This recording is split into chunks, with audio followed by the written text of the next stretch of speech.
Então agora nós vamos revisitar o exemplo da aula passada de análise por componentes principais, onde tínhamos 9 amostras de fios de cabelo. Vou poder dizer que a amostra corresponde a 9 fios de cabelo obtidos numa cena de crime. Então cada fio de cabelo seria um elemento amostral e as variáveis aqui são as concentrações de cobre, manganês, cloro, bromo e iodo. Repare que a concentração de cloro é bem superior à concentração de manganês. Então, de cara, a gente diz que os valores não são comensuráveis, né? Então, novamente, você tem a amostra, 9 fios de cabelo coletados numa cena de crime, e esse foi o exemplo que vimos no final da aula passada. Esse exemplo eu retirei do livro de Quimiometria de Matias Otto. Vou dar uma adiantada aqui para ver se nós conseguimos ver este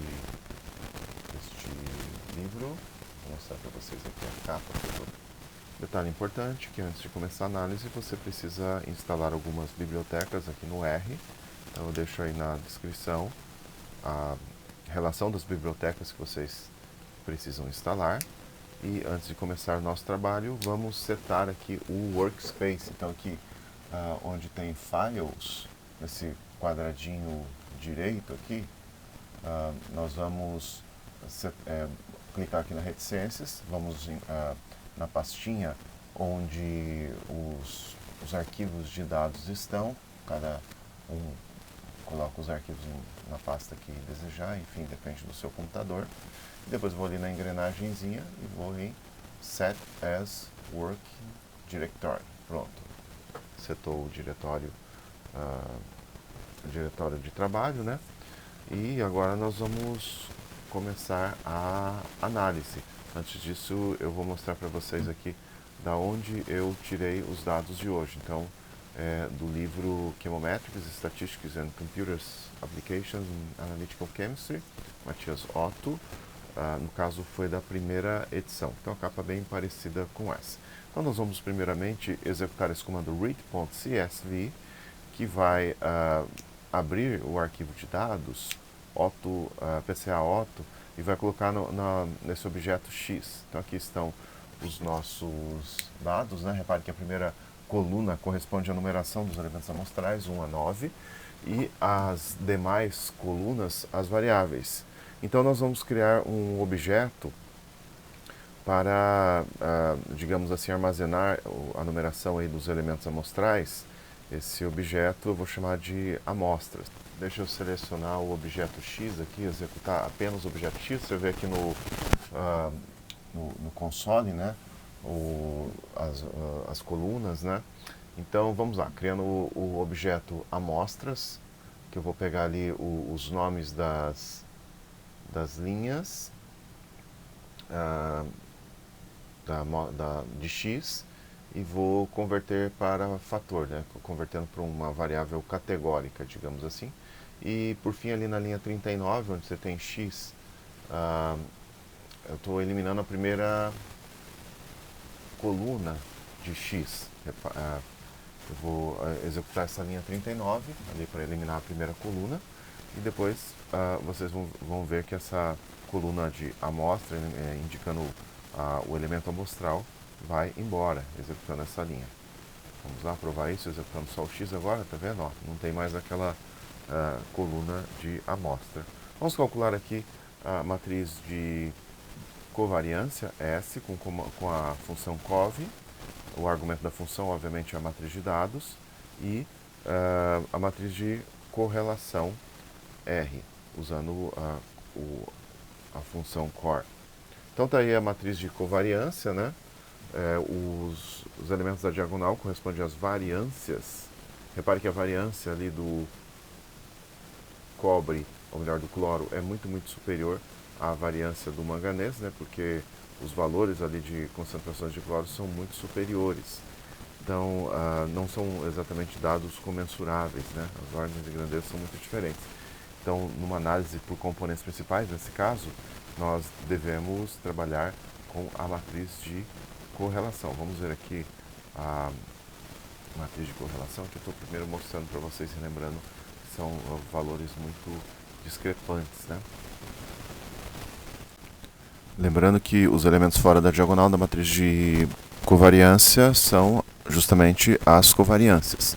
Então, como as variâncias são muito diferentes, né, vamos trabalhar com a matriz de correlação, que eu calculo aqui na linha 44 com o comando core. Então, vamos executar. E agora, executando só o Rzinho ali para aparecer a matriz de correlação, repare que calculou com várias casas decimais, 6 ou 7 casas decimais, né? E lá no material que eu passei para vocês, acho que está em 3 casas decimais, vamos dar uma olhada, a matriz de correlação. Aliás, reparem só a anticorrelação que existe entre a concentração de cobre e cloro, né? Cloro é o terceiro? É, terceiro. Uma correlação negativa de menos 0,95. Repare também que é uma matriz simétrica e que a soma dos elementos da diagonal corresponde a 5, que é justamente o número de variáveis. Detalhe, a soma dos autovalores da matriz de correlação também vai ser 5. Essa é a soma da diagonal da matriz de correlação. A soma dos elementos da diagonal é o chamado traço da matriz, né? Vamos arredondar isso para 3 casas. Então eu vou usar a função round e como argumento da função vou usar a função core para calcular a matriz de correlação e depois ali coloco vírgula para 3 casas. Executo aqui. Você vê que agora tem 3 casas. Podemos então calcular autovalores e autovetores da matriz de correlação usando o comando eigen. Eu acho que é eigen. E eu vou armazenar isso no objeto que eu estou chamando de EV. Aqui eu só estou mostrando para vocês antes que a matriz de correlação também é uma matriz diagonal. Então, calculando aqui os autovalores e autovetores, vamos lá. Na linha 47, vamos para a linha 47. Eu estou narrando aqui, né? Executar a linha 47. Então, eu agora tenho o objeto EV, onde eu tenho os autovalores e autovetores da matriz de correlação. Eu posso clicar lá no objeto para aparecer ali para vocês. Ele é o objeto values e vectors. Então, nesse objeto você tem values, tem os autovalores, e vectors, os autovetores da matriz de correlação. Vamos extrair esses autovalores e autovetores, né? Eu criei os objetos ali, autovalores e autovetores, e aí EV, cifrão, values, vai atribuir os autovalores ao objeto autovalores. Vamos executar ali só os autovalores. Repare que a soma desses autovalores corresponde a 5, que é o número de variáveis que nós temos, já que nós temos aí os autovalores da matriz de correlação. Depois vamos lá para autovetores, né? Extrair os autovetores na linha 51. Então eu extraio os autovetores que estão ali no objeto EV, né? Então EV, cifrão, vectors, estou extraindo os autovetores, né? Vamos ver de novo aqui o objeto EV, se eu conseguir abrir, né? Tá aí. Então você tem values e vectors, né? Então extraímos executando a linha 51 e aí nós temos os autovetores. Aqui eu fiz um gráfico de autovalores em função do componente. Repare que apenas 2 autovalores são maiores que a média de 1. Depois os demais são muito próximos, os autovalores. Então, podemos considerar que a dimensão química da matriz de dados seja 2. Então, nós trabalhamos com 2 componentes principais. De modo que aqui, nessa linha 59, eu extraio os primeiros 2 autovetores da matriz de correlação. Você pode dar uma olhada aqui nos autovetores, aqui no console, né, executando aqui o objeto LA.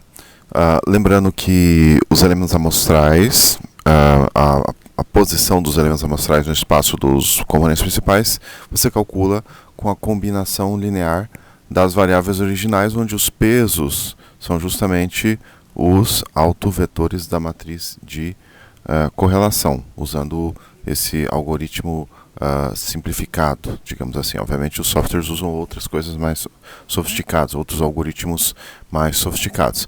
E nesse gráfico aqui nós temos os pesos de cada variável no cálculo da respectiva componente principal. Então isso aqui foi obtido com os autovetores da matriz de correlação.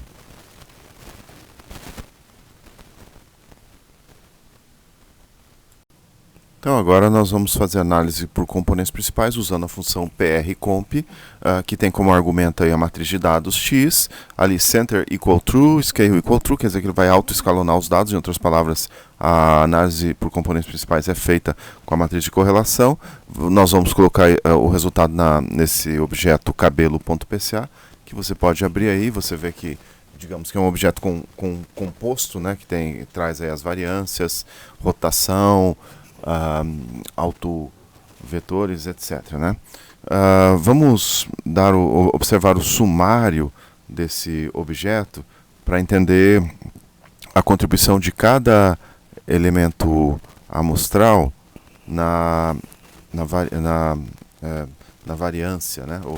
Vamos lá executar então a linha 66, summary, e o objeto dessa ou melhor, o argumento da função é justamente o resultado ali da análise por componentes principais usando a função prcomp.